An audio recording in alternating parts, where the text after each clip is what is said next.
나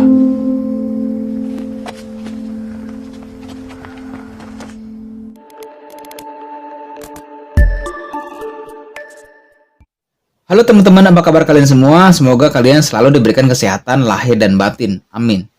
Pada kesempatan kali ini, Mang Men akan menceritakan tentang alur cerita film drama Korea tentang kehidupan sosial, tentang kekuatan hati dan iman. Ini dia filmnya. Regis. Regis. Regis. Regis.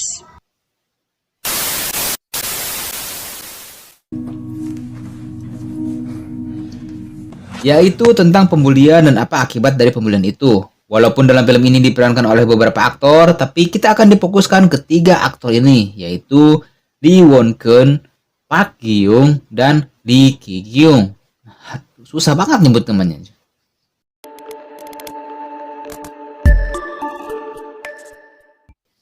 Oke, sebelum kita lanjutkan, sebaiknya siapkan diri kalian terlebih dahulu supaya tidak terganggu oleh orang-orang yang tidak tahu apa-apa dan merusak suasana kalian. Oke, kita lanjut ke dalam filmnya.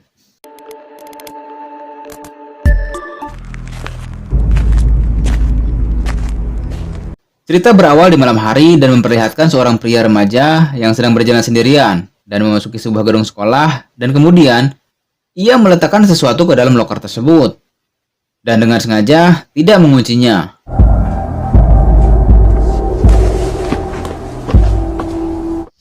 Pagi pun datang, diperlihatkan 2 orang pria remaja, dan supaya kita mudah menyebutkannya, ini dia, sebut saja Baron, dan ini Jamet, yang tiba-tiba mengambil 2 botol minuman dalam sebuah loker, dan tanpa mengucap bismillah, mereka pun langsung sedot seperti orang yang telah berpuasa seharian. Dan tiba-tiba,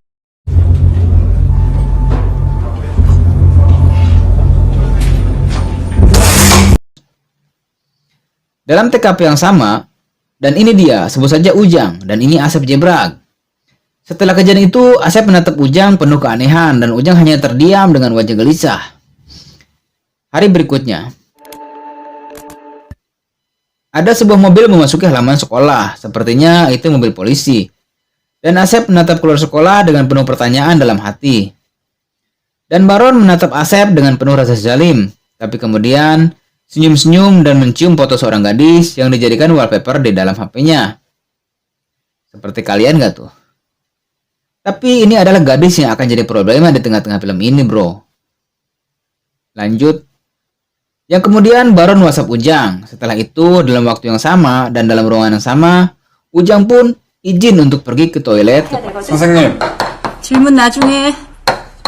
저 그게 아니고 화장실이 급해서요. Sebut saja ini Bu Dewi. Di luar ruangan sekolah, tanpa sengaja Ujang bertemu dengan seorang pria yang berhampir bertuburukan dengannya. 죄송합니다. 미안해. Yang mana ia adalah seorang detektif.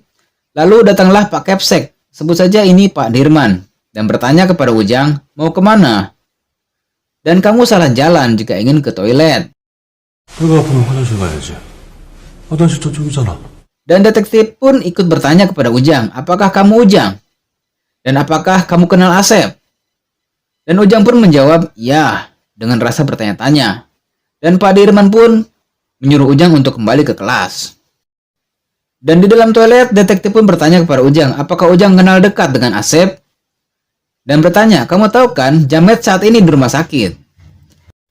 Apakah Asep sering disuruh membeli roti oleh Jamet? Dan mereka sering mengganggu kalian. Dan Ujang hanya diam, dan tak lama datanglah Pak Dirman dan mengajak Pak Detektif keluar. Tapi gak baik juga sih emang lama-lama di toilet, apalagi sambil pegang HP. Saat keluar toilet, Ujang pun melihat Asep yang akan dibawa keluar oleh para detektif.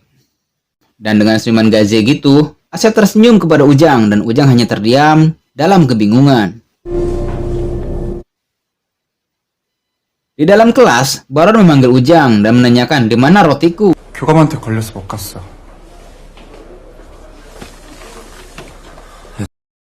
Dengan rasa takut, Ujang pun meminta maaf dengan alasan karena tadi Ujang dipanggil Pak Kepsek. Lalu Baron menyuruh Ujang untuk membeli roti dan diberi waktu hanya 3 menit untuk tepat kembali. 따라했다가는 뒤진. Dan Ujang pun cepat ambil langkah 1000 untuk COD-an dengan Bu Mimin penjaga kantin. Sementara itu, Baron sibuk menghitung waktu yang sudah dibuatnya sendiri, detik demi detik, menit demi menit yang sudah dibuatnya sendiri. 40, 41, 42, 43, 44, 45, 56, 57, 58, Dan Ujang pun sampai dengan tepat waktu, dan Ujang pun merasa bahagia karena telah menyelesaikan waktu dengan tepat. Namun sayang, Baron tetap kecewa karena roti yang dibawa Ujang sudah dingin, bro. 차이 씨발 이거 왜 이렇게 차? 그럴 리가 없는데? 나 따뜻한 수치 맞춰서 돌렸는데? 씨발 지금 차다고 내 햄스타가 차다고 씨발로마. 미안해. Lalu datanglah seorang pria, sebut saja Jono. Ia menegur Baron dan berkata, apakah kau jadi bos setelah Jamet masuk rumah sakit? Baron menjawab, 네가 대장 먹는다? lalu John ingin mengajak Baron untuk menjenguk Jamet, tapi Baron mencoba menolak dengan alasan ia ada acara malam ini. Lalu Jono berkata, 이 새끼가 안 될 새끼네. 그렇게 졸졸 쫓아다닐 때는 언제고? 야 그렇게 잘해준 친구가 지금 병원에서 숨을 헐떡헐떡거리는데 빵이 넘어가냐 이 의리 없는 새끼야? dalam bis menuju arah pulang, Ujang flashback saat ia berbicara dengan Asep Jebrag, bahwa sebenarnya Ujang telah merencanakan dan mengajak Asep untuk membunuh dua orang itu, yaitu Baron dengan Jamet. Tapi Asep meragukan Ujang bisa melakukan hal itu. Ujang pun menjawab, tentu saja kita bisa, karena mereka sering menyuruh kita membelikan minuman setiap hari. Ujang berkata, kita akan memasukkan pestisida ke dalam minuman mereka. Tapi saat Asep serius dengan muka tegang, 야, 미친 새끼야. 아, 뭐가 그렇게 심각해. 그냥 농담한 건데. 아직 뭘 해볼까? 정말로 하면 어떡해. beberapa jam berikutnya, ini dia, sebut saja Kakek Eci. Yang mana Kak Eci ini adalah seorang gadis yang Ujang sudah anggap sebagai kakaknya sendiri. Dengan gelisah, Kak Eci menantikan kedatangan Ujang. Sepertinya ada rasa-rasa gimana gitu. 죄송합니다. 네, 안녕하세요. 누나 안녕. 안녕, 재영아. Dan Kakek Eci memberikan Ujang segelas minuman yang langsung disedot sama Ujang, yang kelihatannya memang haus banget, tapi selalu lari dia gitu. Di dalam kamar, Ibu Eci bertanya, apakah Eci sayang sama Ujang? Sebut saja ini Bu Yati, dan dengan malu-malu Eci menjawab, 재영이만 좋아? 그럼 엄마는? 엄마도 좋아요. 고마워. dan ibunya pun bahagia dan merasa tenang dalam pekerjaan dan merawat Siti yang saat ini sedang berada di rumah sakit. Tanpa sengaja, Ujang bertemu Baron, lalu mereka melihat dua orang gadis imut-imut, sebut saja ini Sinta. Sinta ini sangat mirip dengan kakek Eci, dan sepertinya Baron mulai menyukai Sinta. Normal sih. Dan Baron menyuruh Ujang untuk mengikuti Sinta kemanapun Sinta pergi. 잘 들어주세요. 새로운 미션이야. 너 지금부터 도경이를 쫓아가서 도경이 집을 알아보는 거야.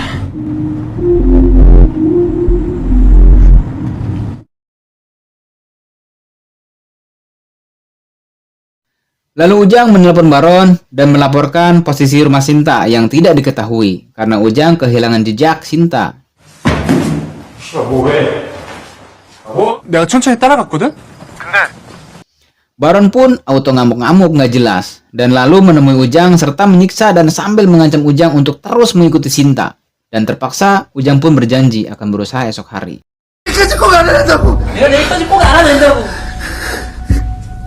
Hari-hari berikutnya, Ujang terus memperhatikan kakek Eci dan Ujang mulai merasakan benih-benih cinta dalam hatinya. Anjay. Hari berikutnya lagi, Baron meminta Ujang untuk terus mengikuti Sinta pujaan nafsunya Baron. Dan meminta Ujang untuk mencari kata sandi pintu rumahnya Sinta. Itulah yang dipikir Baron saat itu. Karena takut sama Baron, dan Ujang pun selalu mengikuti keinginan Baron. Aduh, motor cuy. Walaupun hatinya kecilnya menolak keras, namun Ujang tetap melakukan itu. 용규? Berikutnya, Baron menerima kabar bahwa Jamet sudah siuman di rumah sakit, tapi Baron tidak peduli dan tetap pada misinya untuk mendapatkan celana dalam Sinta. Bangke. Dan Ujang pun berusaha keras untuk mendapatkan kolornya Sinta, yang selalu diminta Baron hingga nyaris saja Ujang keciduk.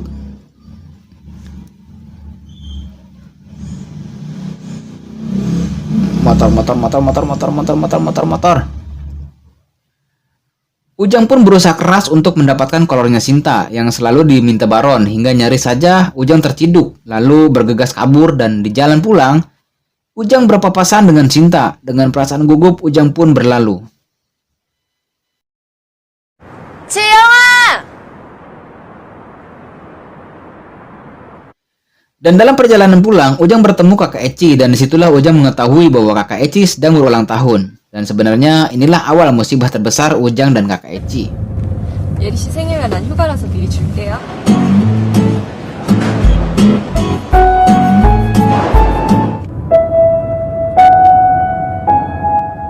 Pagi berikutnya, Baron mengetahui bahwa Ujang sudah bersama dengan Sinta, pujaan nafsunya. Ujang pun disiksa dan dibully di dalam sekolah. 가만히 있어, 새끼야. Namun Ujang mengatakan itu bukan Sinta, itu hanya orang yang mirip dengan Sinta. Dengan menunjukkan foto Sinta dan kakek Eci, mirip tapi tak sama. 안 했어. 안 했다고. 이거 쌍둥이 아니야, 이거? 못 믿겠다면 할 수 없고. 아, 씨발, 너 못 믿겠대? Namun Baron tetap tidak percaya dan meminta Ujang untuk mempertemukan mereka secara langsung karena foto bukanlah bukti yang sesungguhnya. Malam pun datang, Ujang menemui kakak Eci di rumahnya untuk memberikan hadiah ulang tahun kepada kakak Eci. Dan mengajak kakak Eci minum amer berduaan di malam hari. Asik. Karena tidak biasa minum amer, kakak Eci pun lebih dulu teler bro. Malam semakin larut, namun Ujang adalah pria baik. Ujang tidak berusaha memanfaatkan keadaan. Esokan harinya, musibah pun datang. Baron meminta Ujang berpura-pura ulang tahun saat melihat kecantikan kakek Eci di sebuah restoran, tempat kakek Eci bekerja. Ujang pun melakukan mengikuti panduan Baron.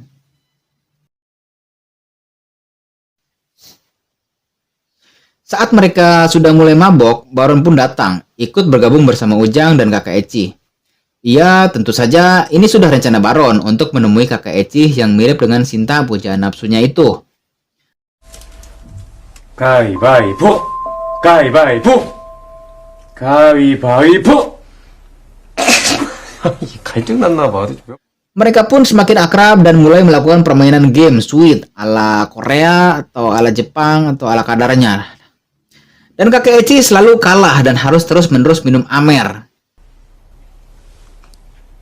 Saat kakek Eci mulai teler dan masuk kamar, disitulah niat bejat Baron dimulai. Ujang pun diusir keluar rumah. 뭐 하려고 하는 건데? 야, 후라! 잠깐만 대기 좀 해봐. 오늘 그냥 가자. 내가 더 좋은 데 있으면 데려갈 테니까 오늘. 야, 후라! 후라! 문 열어, 씨발 새끼야! Dan Baron pun memaksa Eci untuk quick dengannya dengan paksa. Ujang tahu ini tidak akan baik. Saat Ujang berniat untuk menelepon polisi, tapi tiba-tiba HP Ujang direbut oleh temannya Baron.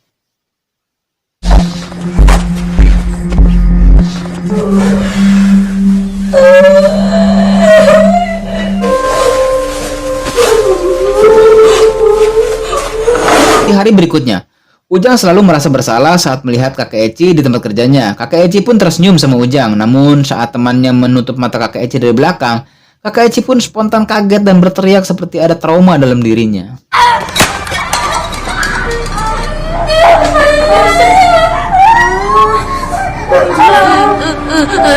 엄마한테 전화할까요?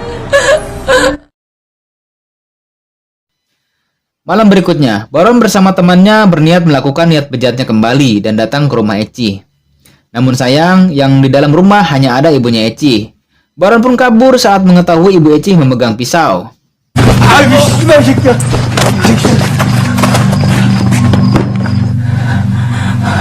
Saat mereka pergi, ibu Eci mendengar suara HP kakek Eci dan menangis setelah melihat pesan masuk di HP kakek Eci. Waduh, bagaimana sih perasaan seorang ibu setelah mengetahui hal itu?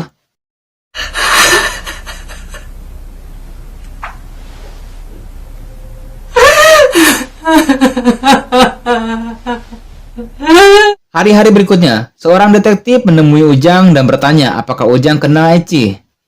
Detektif mengatakan Eci saat ini sedang terpuruk. 응, 금요일이다. 학교 끝나고 예리 만난 적 있어?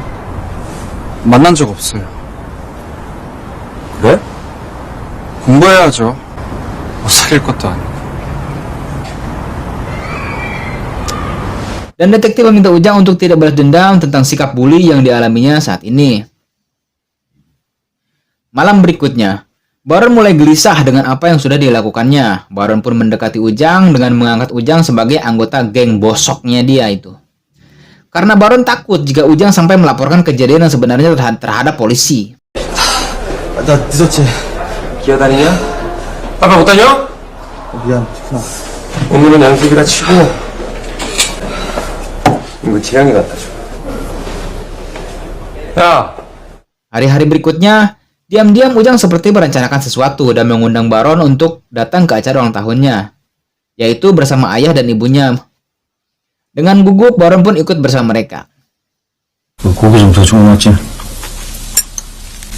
일단 먹어보고요. 자, 먹어보나.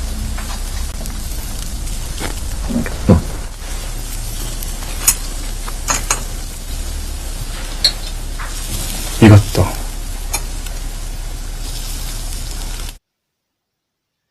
Setelah selesai, mereka pergi ke Indo April.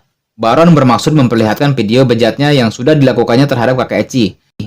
Namun tidak jadi, tapi Ujang sudah terlanjur mengetahui sandi gesek HP-nya Baron.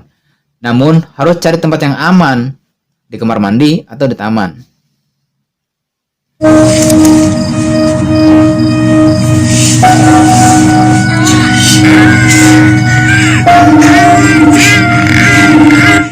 Saat melihat video itu, Ujang pun tidak kuat untuk melanjutkannya.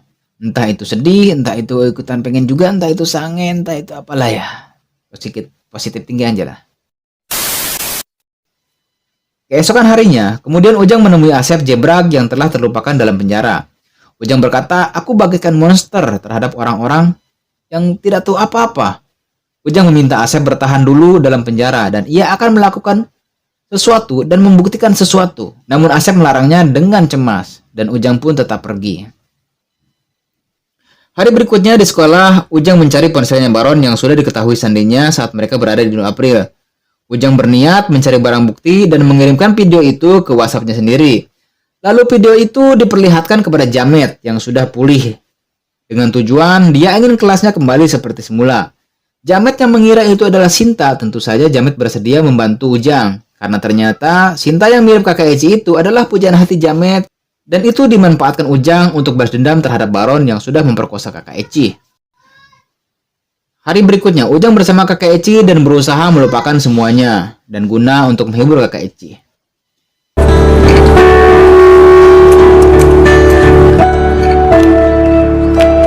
누나, 예뻐요.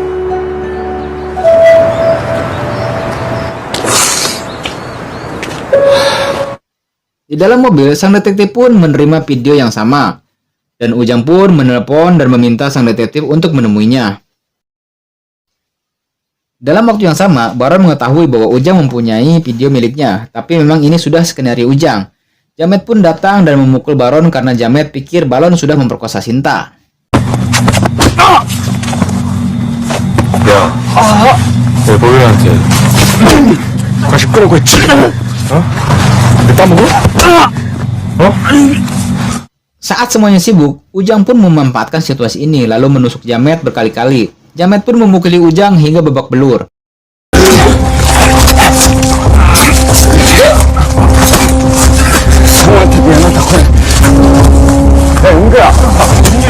Kemudian, polisi datang menangkap Jamet yang sudah penuh dengan tusukan pisau Ujang. Sementara itu, Baron sudah kabur lebih dulu.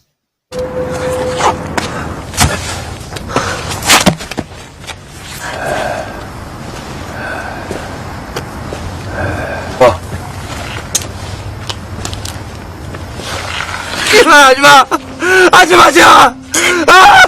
내가 미안해. 하지마, 이씨발 새끼야.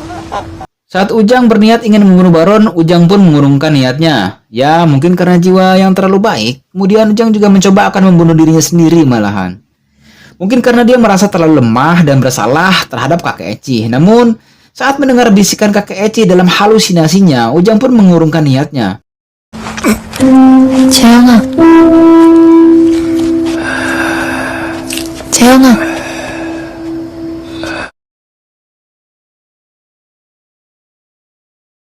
Dan inilah yang menyebalkan dan menggemaskan penonton. Tiba-tiba, Jono datang dan memukul kepala Ujang hingga tersungkur. 용규 복수다, 이 씨발놈아. Dan kemudian datanglah detektif.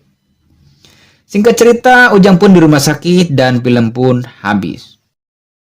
Ending yang kurang ngejos. Tapi kembali lagi, bahwa ini bukan film action seperti dari awal yang saya sudah jelaskan. Bahwa film ini akan berfokus ketiga aktor ini saja, seperti Ujang, Eci, dan Baron. Tidak terlalu banyak diceritakan tentang hal-hal lainnya, seperti peran dan nama Asep yang hanya muncul di awal dan akhir film. Dalam aksi balas dendam pun tidak terlalu sadis seperti film-film action. Film ini lebih mengutamakan kekuatan hati, iman yang kuat, serta ketabahan saat manusia dirundung masalah. Ambil hal baiknya, buang yang buruknya. Jadikan contoh yang baik dalam kehidupan sosial kita sehari-hari. Karena balas dendam itu tidak baik, dan kejahatan tidak selalu harus dibayar dengan kejahatan. Terima kasih yang sudah nonton sampai habis. Jika kalian peduli, saya mohon tombol jempolnya dan subscribe-nya dipencet untuk kebaikan channel saya. Saya tahu yang mampir di sini adalah orang-orang baik. Sampai jumpa di film-film berikutnya. Semoga kita selalu diberikan kesehatan oleh Allah Subhanahu wa taala. Wassalamualaikum.